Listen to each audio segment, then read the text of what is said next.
各位观众朋友，大家好，欢迎收看7月初1 AM 新闻，我是嘉豪。今发生什么大事代，头先就来报您知。伫中华火车头前的交友大楼7楼到9楼防疫旅馆昨暗发生火灾，造成3个酒店旅客甲1名消防人员死亡。台北市议员蒋思培亚准黄珊珊甲好心肝诊所的董事长有指接一个代志，不过下晡时阵黄珊珊也出面来回会。指挥中心宣布讲，对明仔载开始，只要入境台湾到隔离结束进前，要做2届 PCR 采检，甲1届快筛。讲到伫个中华火车头前的交友大楼，昨暗发生火灾。这内面7楼到9楼是防疫旅馆，内面有29位当咧隔离的民众，甲2个旅馆人员调伫咧火灾现场。消防人员是经过8点外钟的抢救，总算甲火拍花。不过，这场意外也造成4个人死亡、20人受伤的悲剧。死者当中也有1位是消防队员。讲到这场火灾可能是对2楼导火，详细原因是搁要调查。大楼的火真大，乌烟是一直冲出来。中华车头头前的交友大楼，6月30日暗时8点传出火灾，派超过150个消防人员去现场拍火，嘛出动分推车为空中大水拍火。受困的民众赶紧用手电啊向外来寻求协助。这栋15楼高的大楼，7楼至9楼是防疫旅馆，有31个人受困。家属赶去现场的时阵，有的是真着急打电话咧联络，看着是真紧张。因为代志发生的时阵，旅馆的负责人通知人客就先踮伫咧房间内底等待救援。我们里面的员工就分门的去交代他们哦，不要乱跑，就是把房我们关起来哦，就比较安全，这样不要给浓烟呛到。分推车小连续甲受困的民众救落来，中华县消防局调查，迄当阵住伫咧防疫旅馆的民众有29个人，旅馆的员工2个人，其中9楼有3个民众当场就无喘气嘛无心跳，送病院了后救无倒来。这个火灾嘛夺走消防员陈志焕的性命，伊伫咧参与搜救的时阵失去联络，尾手伫咧防疫旅馆9楼的一间客房疫情啊去互找到，消防局初步研判，可能是空气管内的空气用料啊，地疏无开死亡。就是有系统的原因吗？还是怎么样？不要说每次出人命了，上面才来在这边检讨怎么样，那个都是于事无补了。因为我有参加义消，他也有参加，结果毕业后了，觉得那个消防不错，他鼓励他去考。孙一个消防员陈志焕今年33岁，民国103年伫科班结业，105年去彰化市东区分队服务，已经有5年的经验。进前爸爸甲因老爸做伙做义消，有5、6年的时间。这届不幸殉职，行政院长苏贞昌甲彰化县市首长等人拢去伊的灵堂致意。不过，常常发生这个火灾，造成严重的伤亡，嘛，互家属是真恶接受。我们上楼搜救，不管是搜救民众或搜救我们自己的同仁，那一组都是配置2个人。我们的楼梯一下子就充满这个浓烟那造成我们没办法从楼梯直接上楼来做搜救。这场火灾经过8点外钟，总算有得到控制。不过，这栋大楼除了7楼至9楼有咧营业，1楼的电动间因为疫情暂停营业，其他的楼层拢无伫咧使用。不过是安怎2楼会导火，而且消防队员的人力配置明明有按照规定咧进行，是安怎消防员会出现空气管内空气无够用的问题，拢该进一步调查清楚。记者综合报道。讲到彰化这栋交友大楼，自英国到今已经发生4届火灾啊。7楼到9楼是去年才拄开幕的旅馆。彰化县消防局表示讲，这旅馆半年前的消防安检记录、甲建筑物本身拢是无问题。那讲到这个导火原因，恐惊是搁要调查。大楼外口已经互火熏烧甲规面壁拢变作乌的，阁楼层的窗仔门玻璃也因为大火甲救灾全部拢破去落落涂骹。虽然火已经拍花，不过调查还搁咧进行。大火造成4个死亡的悲剧，也引起民众的质疑。7楼至9楼的防疫旅馆，甚至是规栋大楼，是毋是危险的建筑物？彰化县政府特别出来澄清，交友大楼毋是危险的建筑物。110年的3月26号到4月26号。有依照法规来委托这个公共安全检查人来做一个检查，那检查的结果是符合规定的。中华县政府表示，交友大楼伫921地动了后做过结果鉴定，毋是危险的建筑物。百香果旅馆伫去年3月申请变更使用执照，要针对使用的楼层提出建筑物的结果鉴定，也拢无问题。审查通过了后，县政府才核准营业，相关的消防安检也符合规定。那本局在今年的5月11号实施我们的一个复查包括防火管理、防烟等检查均符合规定。交友大楼进前是中华市地标之一，也毋过延远10多年啊，期间也发生过3届火警。去年则无简单，才有旅馆业者入来，佮因为疫情则改做防疫旅馆，煞佮发生这届大火。有消防专家的消防署前灾害管理组长林金宏是讲，防疫甲防灾是完全无同款的观念，主管机关甲业者应该做好更较侪训练甲准备。防疫的时候，你会把很多出入口，等于说做一些管制。那这样子，你在救灾的动线，还有包括在疏散的动线上面，都会影响。那从人力的角度，因为为了防疫，所以会分流上班。那分流上班，你整个灾害应变的人员就会跟着减少。所以你在整个灾害处置的作为上，还有你原来可能可以做的工作，可能也会跟着减少。林金宏讲，伫抢救过程中，爱阁考虑到防疫真困难，有一寡防疫的措施，拢可能影响到救灾。毋过防疫阁袂使无做，所以什么才是第一优先爱考量的？防灾甲防疫要安怎整合，拢应该好好思考。记者综合报道。咱继续来关心国内疫情消息。国内伫今仔日增加3个台北入境47个本土病例，也有13个人死亡。另外，指挥中心宣布讲，对今仔开始恢复家庭内移工会当转换头家，不过伫咧转换进程就要经过 PCR 的检测。那讲到进前有一位妈妈注疫苗了后，甲婴仔饲无冷，落尾这个婴仔煞来死亡。经过检验，婴仔的死亡原因是呼吸道感染。新冠本土个案礼拜四初一新增加47例本土病例，个案分布以新北市20例上侪，过来是台北市18例，通市5例，高雄市2例，新竹市甲新竹县各1例。这原来是连续第7天单日新增加病例数伫100例以下，也搁创下疫情3级警戒以来新低。整体来讲，个案数是往这个往少的方向来走了哈。那整体大概未来在7月12号的时候，相关的一些措施，现在都在研议中。另外新增加13例死亡病例，分别是7位男性、6位女性，拢有慢性病史。其中按809是70多岁男性，因为接触到其他确诊者，3遍采检是阴性，一直到破病迄天采检才是阳性，当无1个月也是死亡。另外按13045是50多岁女性，也是接触到其他的确诊者，为确诊甲死亡干了4天。有出现咳嗽的新的症状，所以在6月13号在检验变成是阳性。那这一位在确诊之后也是因为病况恶化的关系，不幸在6月17号的时候过世。另外，考量到适龄者家庭照顾需求，指挥中心宣布，即马开始优先恢复外国籍家庭看护工甲家庭的使用人，会当转换家庭类雇主接受聘雇。新雇主应该伫承接移工迄天办理 PCR 核酸检测，费用由新雇主来支付。一旦移工阳性确诊，需要安排就医还是隔离治疗，阴性的都持续健康监测，也甲记录出入的卡日。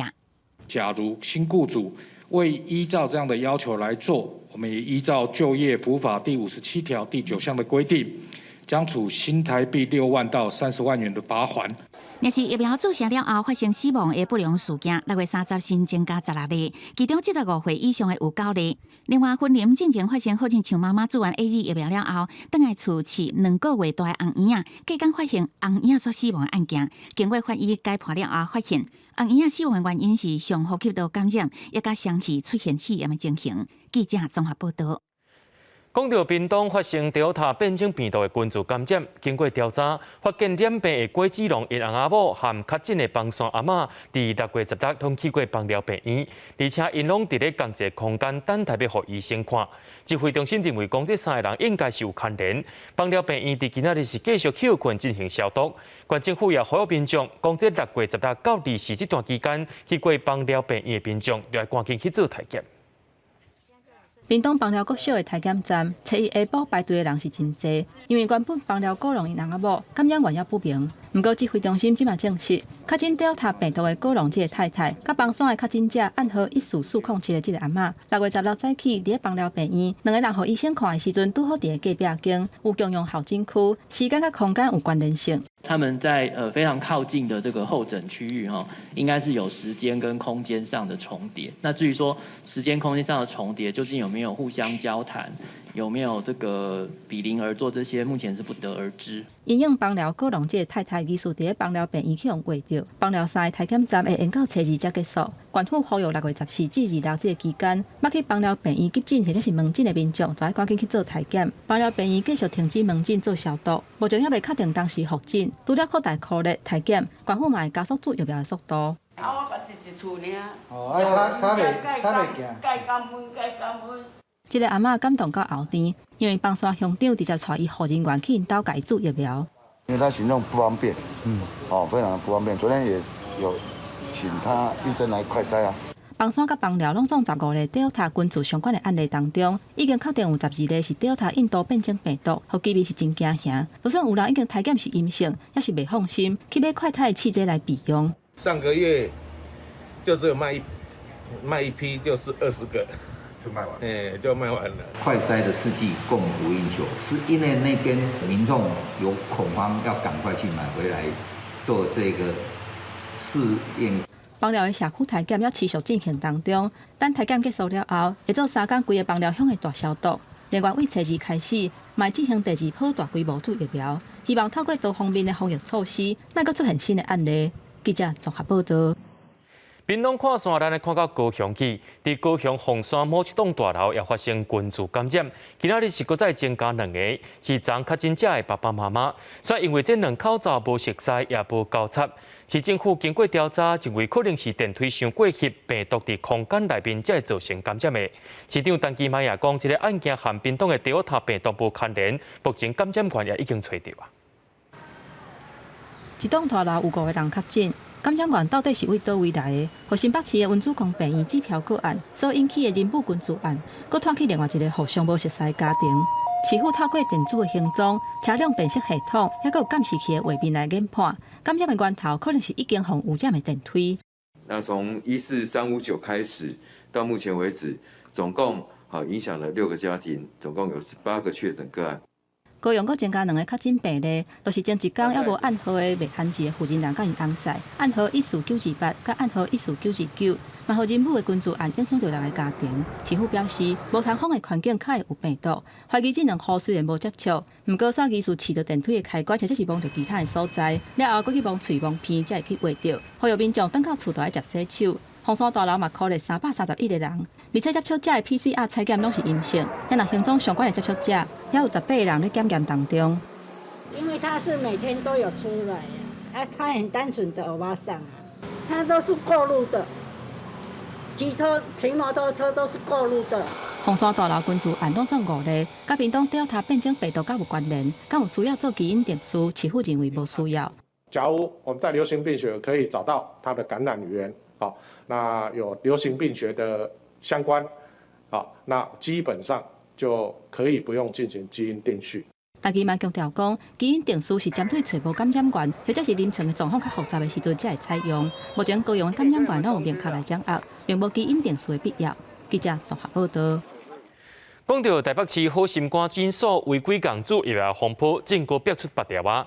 民进党的台北市机关干事会有提出卫生局伫内群组的对话图片，指控台北市副市长黄珊珊伊直接超过卫生局长黄世杰和好心肝诊所的董事长柯金川来抄疫苗代志。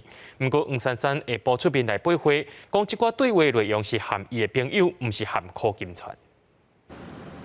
好心肝诊所6月7日发生违规煮疫苗争议，北市府大罚200万。民进党台北市机关干事会公布6月7日早起8点到9点的群组对话截图，指控台北市副市长黄珊珊跳过卫生局长黄世杰，直接甲好心肝董事长柯金川联系疫苗配发。他对于好心肝为什么可以拿到疫苗，他完全不知情，因为在他所知的范围里面，诊所现在是不能配发疫苗的。是谁跳过黄世杰，是不是就是黄珊珊？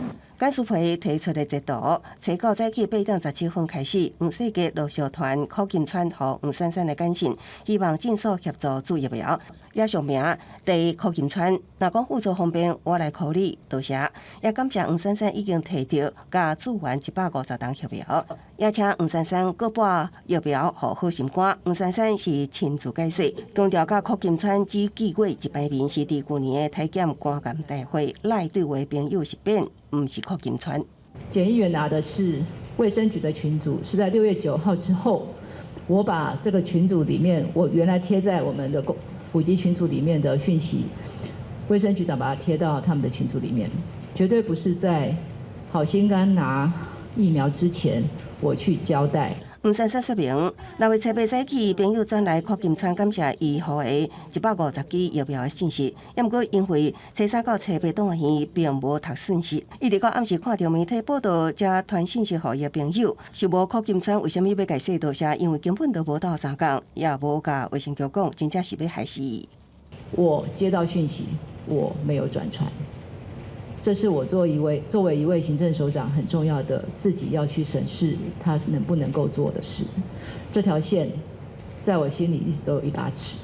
黄珊珊强调，甲柯金川头一摆联系是伫6月初9早起，迄个时阵好心肝已经做完疫苗，也再次表示清白，也愿意接受政风处甲检调调查。好心肝诊所低调无回应，强调专案已经交予司法调查。记者综合报道。为了要防止第二塔变种病毒，指挥中心宣布讲，对今仔开始，只要入境台湾甲隔离结束，拢爱做一届 PCR 的采检；伫中国爱做一届快筛，总共爱做3届。也因为入境的旅客拢爱做体检，桃园机场也要重新安排卡路，避免旅客互相接触到。桃园机场公司入境大厅外已经设置好规排货柜处采检站，这月初2开始，所有入境的旅客拢要进行采检。机场公司讲，一定会有等候的人，已经伫2个入境大楼拢安排座位等候区。旅客伫采检了后，爱按照规定坐防疫车队的车辆离开机场。我们会用入境的乘客资料比对搭乘防疫车队人员的资料，如果中间有落差的话，我们会请警政系统来帮忙调查，因为它这个病毒不一定说我登机前就检测得出来，有可能我飞机的过程中就有感染到，隔离的时候有筛检出来，那是很好的事情。觉得好像没什么必要，因为我们这个要搭飞机以前，我们就已经做3天前的PCR。检测。为了防止变种病毒继续传开，指挥中心规定，7月初2开始，所有国家入境咱国的旅客入境一律采检，差别伫个重点高风险国家入境的旅客，一律到集中检疫所进行 PCR 体检，检疫第10至12天，还阁增加家用快筛试剂阁提一届。毋是重点高风险国家入境的旅客，是伫机场做 PCR 采检，后续伫个检疫期间，嘛爱阁再一次快筛，无论为倒位啊入境，检疫期满，拢爱阁做 PCR 的采检，也就是拢总爱验3届。1周大概礼拜5是每一天入境最多的。那我们每一天都会去检视隔一天预报的名单，来做 T1 跟 T2 的安排采检。入境的旅客若做验出阳性，一律会进行病毒基因定序，希望伫边境就会当将变异株挡落来。后续会看航班甲载客量变动来做检讨，增加边境检测量。机场公司伫1号暗时要进行模拟演练，也请入境旅客爱耐心听候，配合采检这防疫措施。记者综合报道。对今仔日开始，机组人员若无注过疫苗，或者是注头1档了后，还未满2礼拜的人，入境台湾拢要进行居家检疫7天，搁再进行加强版本的自主健康管理7天。另外，机组人员若准伫外国注过疫苗，要安怎来证明呢？指挥官陈时中表示，有注疫苗，毋是你家己讲的就准拄算，会请主管单位来认证。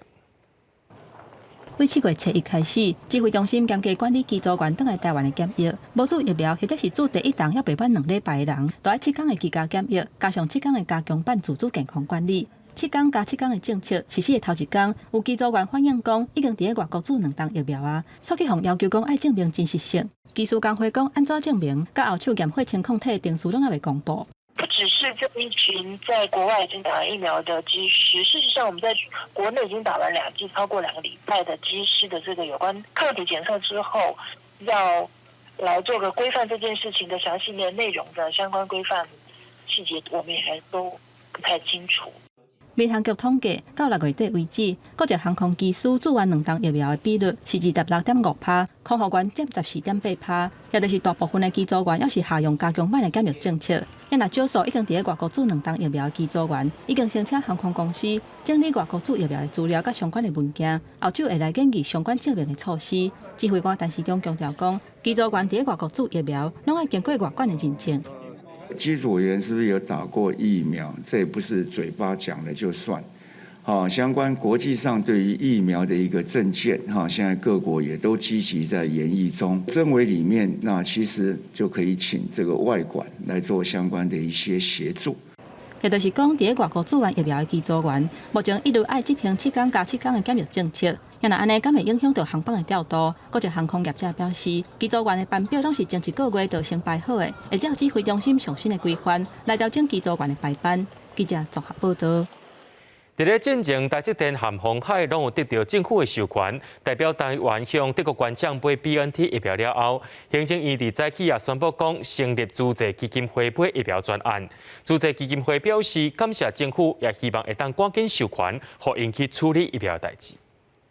也会参考现在台积电、鸿海、永龄基金会这样的一个先行的采购专案的经验跟做法，紧密接续的共同推动这一个捐赠专案。行政院正式宣布成立专案，协助租借基金会买疫苗送予政府。罗秉成表示，指挥中心6月28号邀请租借基金会执行长严博文交换意见，伊嘛代表行政院来出席。会议内底，大家是有共识要来合作。经过评估了，决定依照台积电、鸿海还有永龄基金会模式，成立了租借的专案。对一起来促成这件事情的话，大家都有高度的共识。那现在行政院当然是表示，主要是我们双方可以更紧密的、接续的来进行这些的合作的事项。到目前为止，一切都非常的顺利。指挥中心表示，即马一切真顺利，租借嘛对此来向蔡政府表示感谢，不过嘛希望加紧后续相关的流程。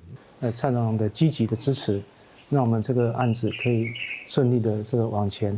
后续还要再继续努力，希望能够正式签署核准之际，可以正式购买疫苗，来尽早进口疫苗，来为台湾民众施打。另外，台积电还有鸿海永龄专案进度传出，德国政府来到协助上海复星有可能会来让步，台湾上近8月就会当取得疫苗。不过，陈时中对此也表示讲这个问题真歹回答，只当讲是大家期待。记者张志雄、谢振玲、温家凯台北华联报道。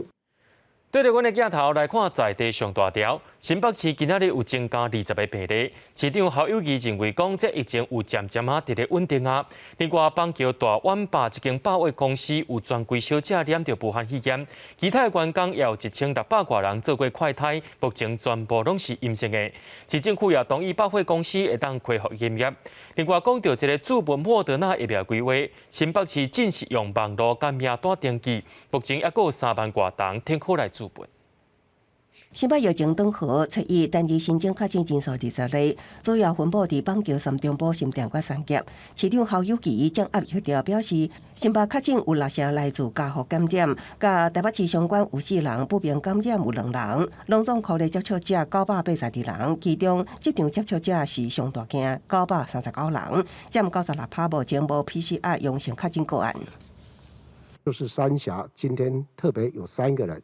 其实三峡这3个人都跟台北市有关系，因为其中有一个儿子在台北某医院担任看护，染疫以后回来传给他的妈妈。邦桥台湾坝调病案，新北市要求业者针对所有员工进行快筛，1680多人全部阴性，市府同意初一下昼1点恢复营业。针对员工控诉爱自费体检，经发局表示爱由企业内部自行协调。另外，三重埔塘城分区各部处有员工确诊，卫生局要启动企业快筛开检300人。台湾大哥大呢，现在目前是有2名员工确诊，那已经完成了这个清消，那总共呢匡列了123个居家隔离。新北市协会10万8千ton莫德纳疫苗，有未少民众注文，31度因为网络注文进步系统大塞车引起民怨。侯友宜强调，注文在网络做最当济，也有3万多人开放注文。75岁以上的长辈，上次打 AZ 没有打莫德纳，想打莫德纳的都欢迎回来打莫德纳。市长今日唔注苗，足欢迎你回来注，因为只有疫苗才可以保护你的身体健康。外界关心7月12了后，参议院监视先未解封。对此，侯友宜讲话保留表示，新北未疏忽，目前疫情往好的方向行，唔望有好的结果。记者综合报道。讲到台北市批发市场发生群组感染了后，市政府除了做快筛做疫苗，也要大规模做 PCR 检测。这也包含北农的第1、第2果菜市场和宽南市场，总共要体检11200多人。另外，伫新北市的家禽合作社也启动第2届的全面体检和做疫苗，未来要有阴性证明和疫苗证明才会当出入。咱较远的准备做 PCR 体检，北农第2果菜市场伫台北营总协助下，从早起8点开始，规工要完成3000人的体检。体检了后，摕北农快速通关的牌仔来翕相，这要做以后进出市场的一个凭证。我们自己承销人要先顾好我们自己的健康，能顾到民众安全啊。对啊，我们承销人都顾不到的话，民众安全怎么顾呢？对啊，那我们生计也会影响到啊。当然是更安全的，这样最好了。不这样一直爆，市场里面都没有人敢来了。北南宽南市场爆发群聚案，台北市政府启动批发市场的专案，伫快筛做测做疫苗了后，执行大规模 PCR 体检专案。因为疫苗做了后2礼拜后才会发挥作用，这2礼拜来市政府规划执行大规模 PCR 的体检，要将可能的感染源给揪出来，包含北农第1甲第2果菜市场甲宽南市场，拢总要体检11200人，一定要伫初1、初2做 PCR 体检，初3来发报告。新北市初1也针对家禽合作社启动第2次全面体检，甲做测做疫苗，预定体检750人，疫苗注365人，未来拢要有阴性证明，也是疫苗注射才会当入场。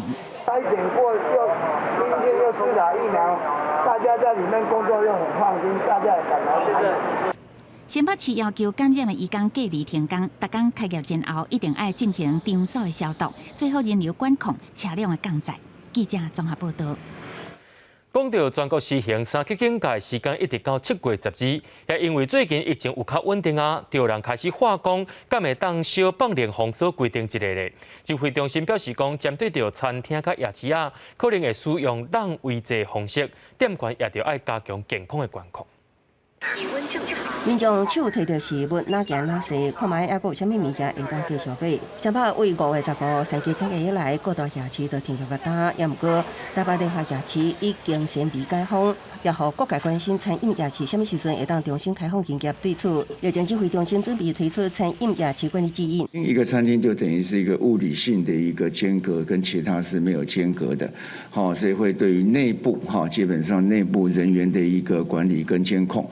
那当有案件发生的时候，那主要是对于餐厅内部的员工跟他的一个顾客，实名制的怎么样来做相关的一个联系，各个的市场或是在夜市的自治会里面，要建立好的一个名册跟联络的一个系统。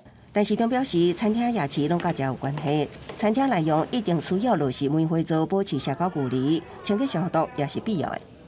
大型的中餐可能会比较麻烦，我们都是整桌的，对不对？那你说要隔离的话，那要怎么上菜？为什么要用菜？本来如果可以一个餐厅可以服务50个人，现在把它降到25个人，那基本上很自然，你的那个人跟人的距离就拉开，也比较不容易有群聚，那也比较好管理。另外，夜市甲市场的指引较强，一旦有一单发生状况，4个月的单位都爱隔离，会要求夜市自治会建立好名单甲联络系统，才会当及时隔离组织团部。已经1年多来的疫情实体通路已经变得没有那么重要了。摊商也好，或者邀请摊商的2代来协助，让他们自己的产业来升级，然后在网络上也要多元的行销，然后。但市长强调，最近几个较大案，像北农甲宽南市场，也拢开始做采检，屏东案也无外探，对社会威胁也无遮尔大，疫情目前看起来是稳定。不过到底敢要降级，也是爱看整体疫情敢是会当掌握。记者综合报道。国际上要紧，咱来关心全世界疫情。法国对6月30开始，大部分的公共场所拢已经解除封锁啊。不过，有专家警告讲，入秋了后，疫情可能会搁再压起来。另外，伫澳洲的4大城市是继续伫咧封锁，当地首长也呼吁民众尽量减莫出门。另外，伫孟加拉和罗西亚也尽量互第二塔变种病毒吞踏，疫情当咧悬架。法国疫情转好，6月30开始解除对餐厅、电影院、商店大部分的公共场所的人数限制，预定伫初九进一步要开放酒廊的营业。敢若伫西南部的朗德省，因为 Delta 变异病毒摊开，决定延后解除限制1礼拜。目前法国的 Delta 病例差不多占新增加确诊数的1/5。工会专家警告，今年秋天恐惊会出现第4波疫情。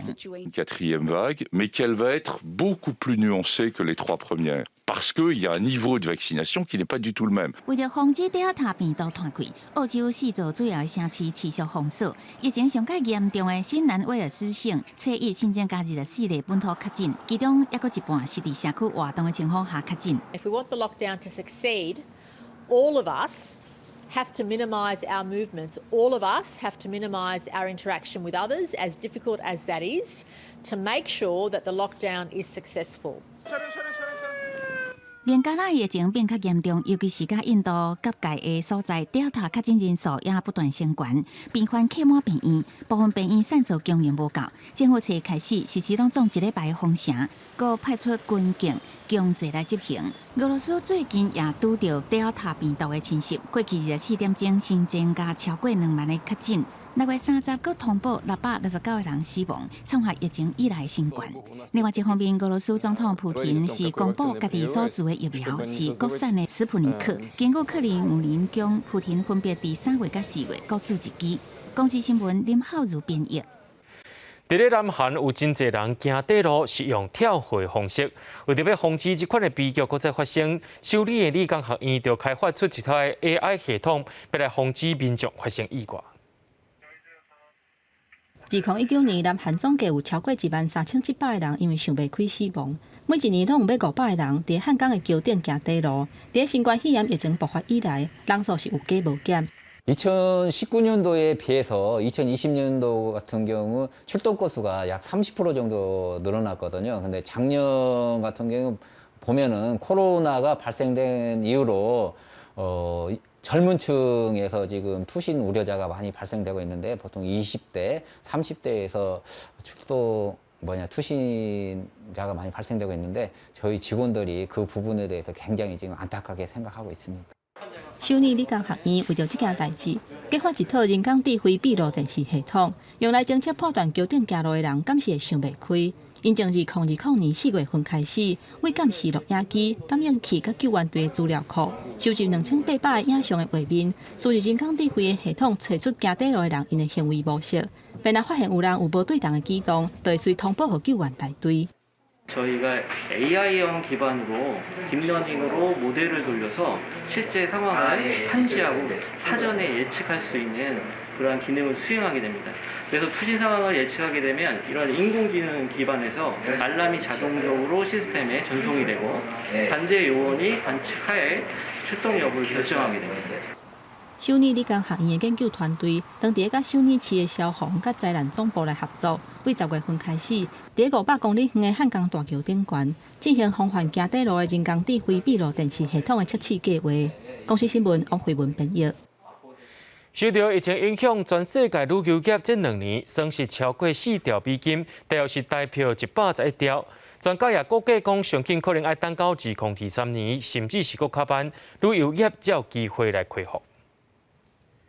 泰国普吉岛初开始以沙阿模式的旅游开放计划，就算讲为少数人客开始，安尼嘛是比过去稀利的1年较好。For July, we are very much cautious in terms of booking. We expect to do 20% occupancy. 泰国伫去年减少500亿美金的旅游收入，伫新冠病毒霜冻之下，去普吉岛的外国游客是670万人次，比2019年破纪录的3990万人次，落价83%。普吉岛是泰国旅游霜冻正严重的所在。内，企业关起来有真侪人失业。根据联合国贸易和发展会议，还有联合国世界旅游组织31份上新的报告，新冠疫情造成国际旅游崩盘，恐惊指数2020年和2021年全球 GDP 损失超过4兆美金，差不多是代表110亿条。In international tourism, we are at levels of 30 years ago. So basically, we are in the years 80s. The problem that we are mainly facing is that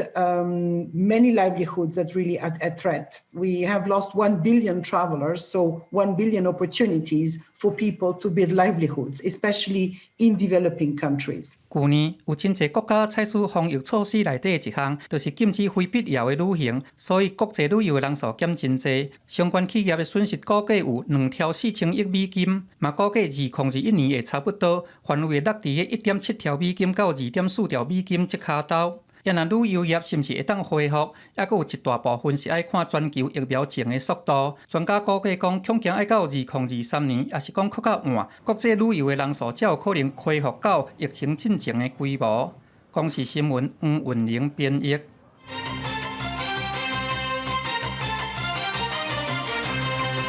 彰化市有一间防疫旅馆，伫6月30暗时发生火灾，这场火灾也造成3个酒店旅客甲1个消防人员死亡。行政院长苏贞昌今仔日特别去到彰化慰问消防人员的家属。彰化市一间防疫旅馆昨暗发生大火，造成21个人轻重伤，3个房客死亡，1位消防人员损失。今仔下晡，行政院长苏贞昌特别去殡仪馆慰问损失人员的家属。房客配合防疫，结果无辜上了，有什么看法吗？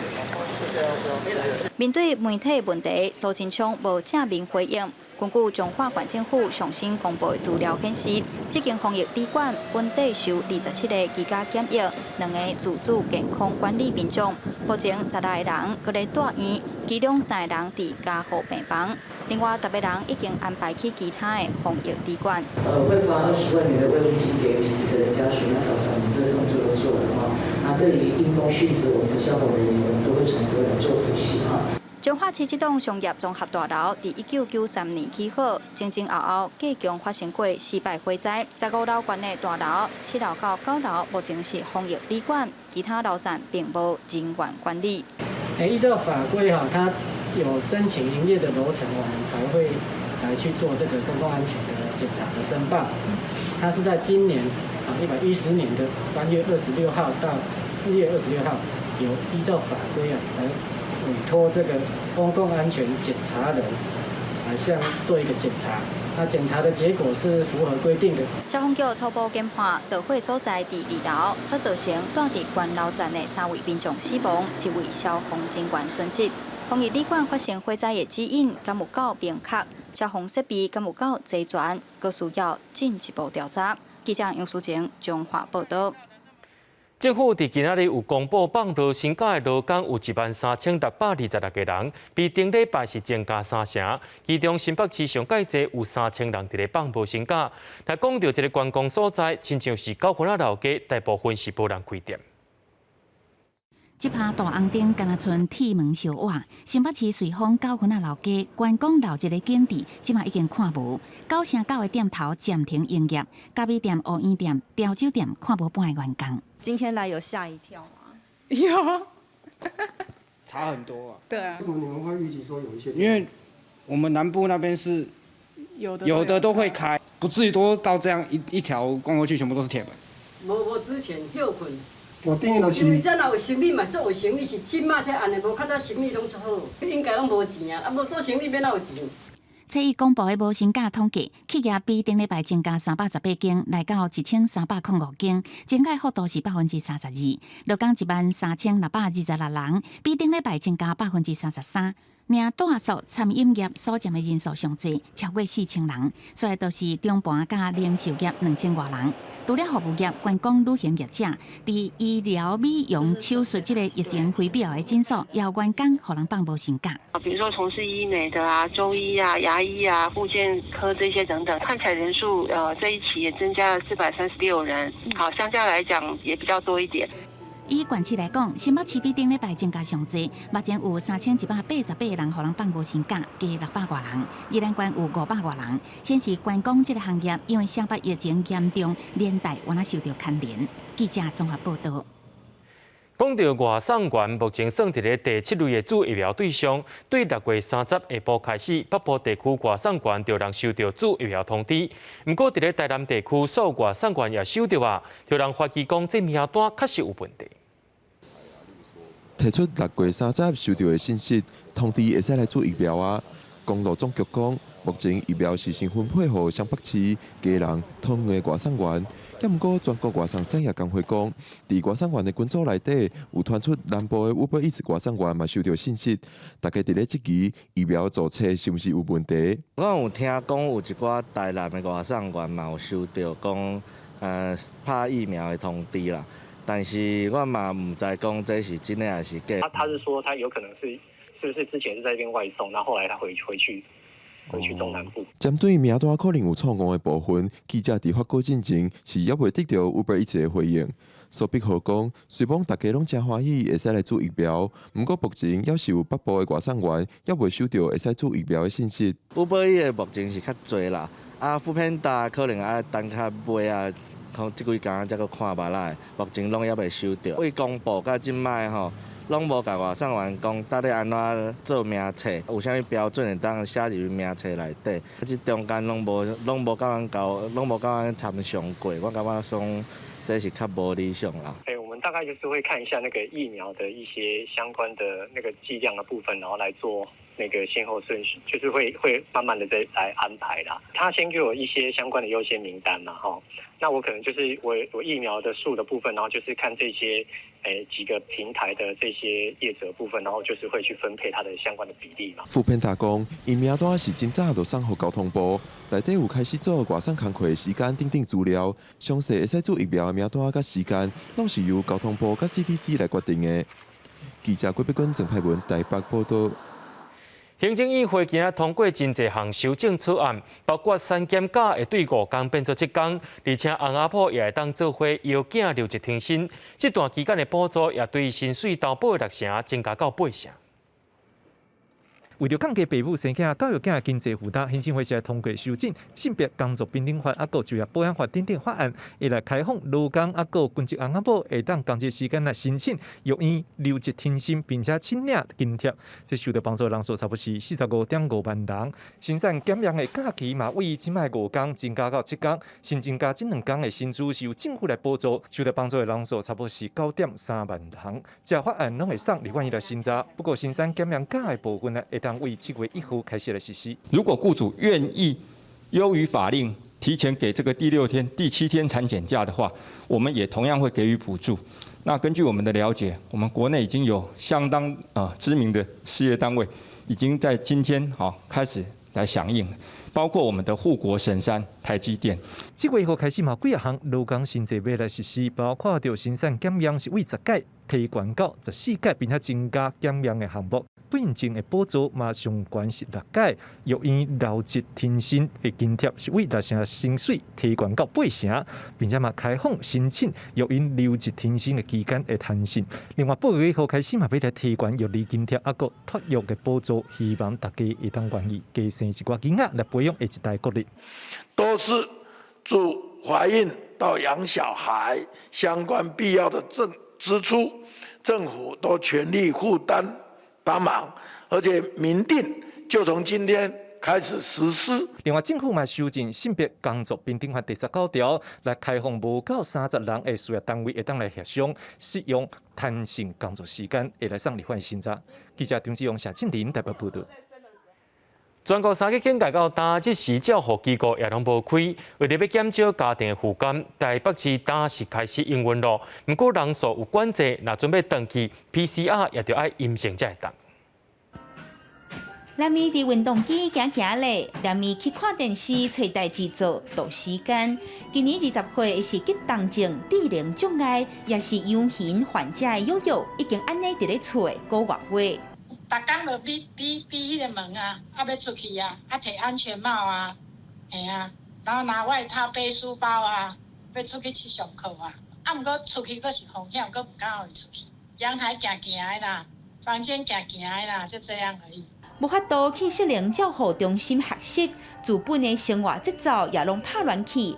这是疫情期间未少身心障碍家庭所面对的困境。台北市政府宣布7月初1开放身心障碍者日时照护机构分流降载，服务一半以下的人数，要有 PCR 阴性报告才通转去机构。初步估计有170人有需求。那因为170位里面还要先去看他目前PCR 的筛检状况。目前的规划就是周1、周2属于一组，那周3的部分呢就是机构全面清消，那周4、周5呢会有另外一组的人来接受服务。使用日照或是居家服务的囡仔都有优先施打疫苗哈。不过他在家里的那些人其实是没有施打的哦，所以他会不会把病毒再带回去日照中心？其实这个不一定啦。不过考量照护的能量，即阵所有机构拢无受新的个案。台北市社会局希望兼顾防疫，也减轻照顾者的负担，做伙更好过。记者民警李学凯台北报道。日本纾困开始申请啊，不过有人反映讲，有真侪人因为有投保伫职业工会，互劳保局自动来做劳工。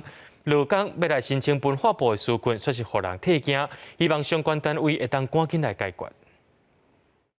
计程车行业都可以补到3万块，你说那些餐饮业他还可以做外卖，我们是什么都没有办法有收入的来源。每当演出无收入，基本工作者、剧团演员等咧过寒冬。虽然政府才公布基本纾困补助，不过有人向文化部请纾困，说防退惊。大部分90%，阮的劳健保拢投伫底，拢投伫工会较济，拢投伫工会较济，拢在工会。所以被认定什么？被认定是劳工啊，启明雄家阿姨啊，你要叫伊做身负动作，真的非常困难。因为即摆劳工个人纾困有1万到3万，爱照资格来审查。基本纾困是直接发3万，若是已经投入创造的经费，相关通申请6万，补贴较济。但是劳动部伫进前发放予自营工作者补助时，就先用系统比对全台各职业工会，筛选出180个人符合资格，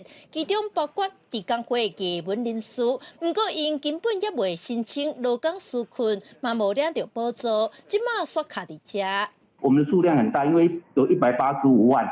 那另外其次就是说，我们有一少部分，比如说跟文化部、跟公路总局、跟那个观光局等等有一些重叠的部分，可能是作业面的这个部分不应该再由当事人在各个机关去跑。我想这个问题其实已经解决。对基本工作者的定情，文化部甲劳保局表示，若因有身份封锁掉的部分，会当各向承办单位来申请审查，只要电话就会当完成，嘛会赶紧下单位来协调，解决停驶上的问题。记者陈亚文调随采报道。槟榔帮山受到疫情影响，酸影销袂出去。后来是透过正人力量甲农会买酸影，不过有一寡规模较细果子农，因为袂晓行销，嘛无用网络，即届销量有影是真凄惨。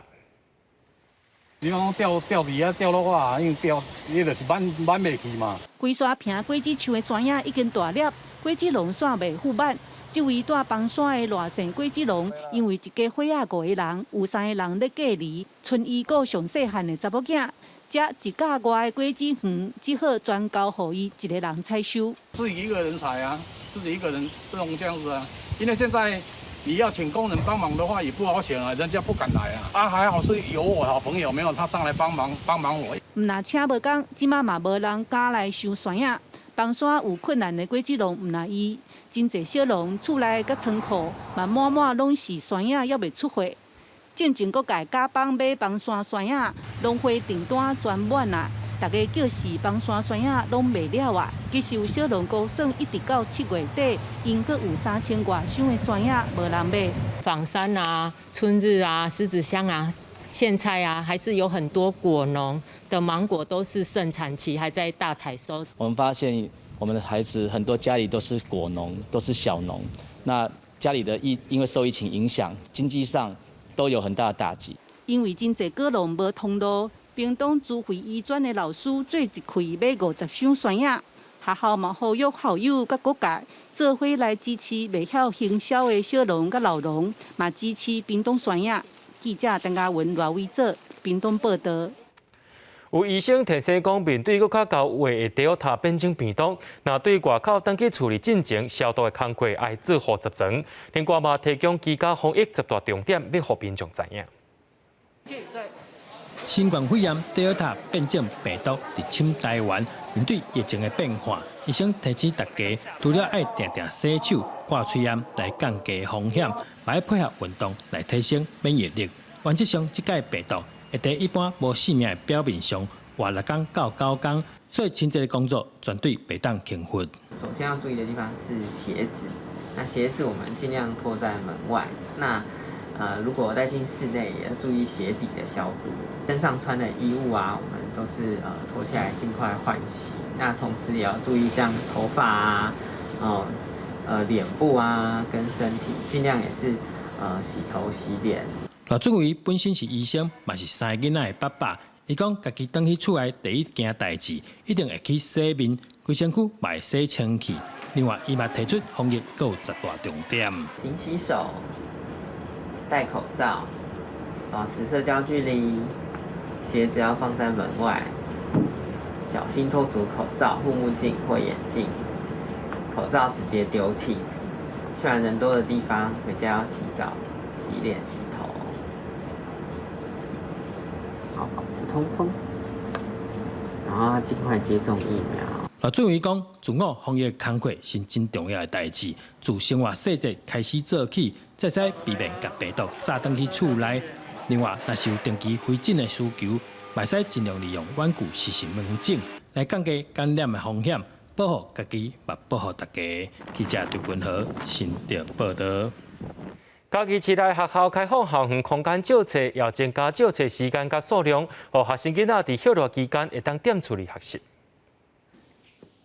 学生抱着册，家己伫柜台来办理借册手续。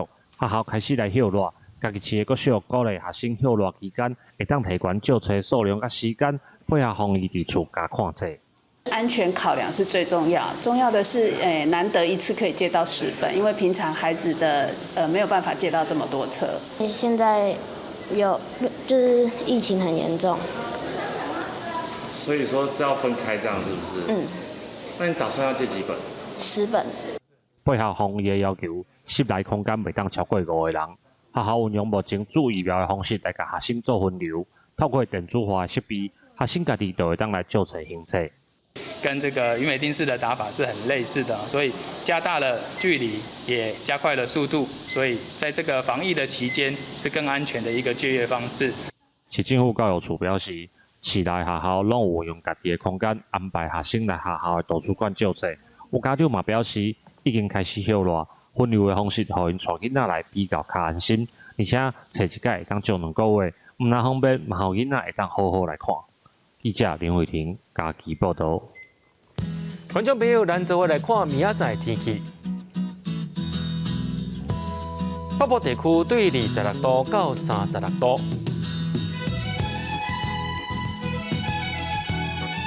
中部地区对25度到33度，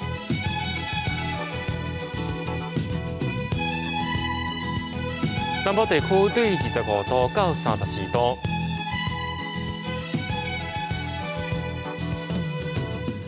东部地区对26度到33度。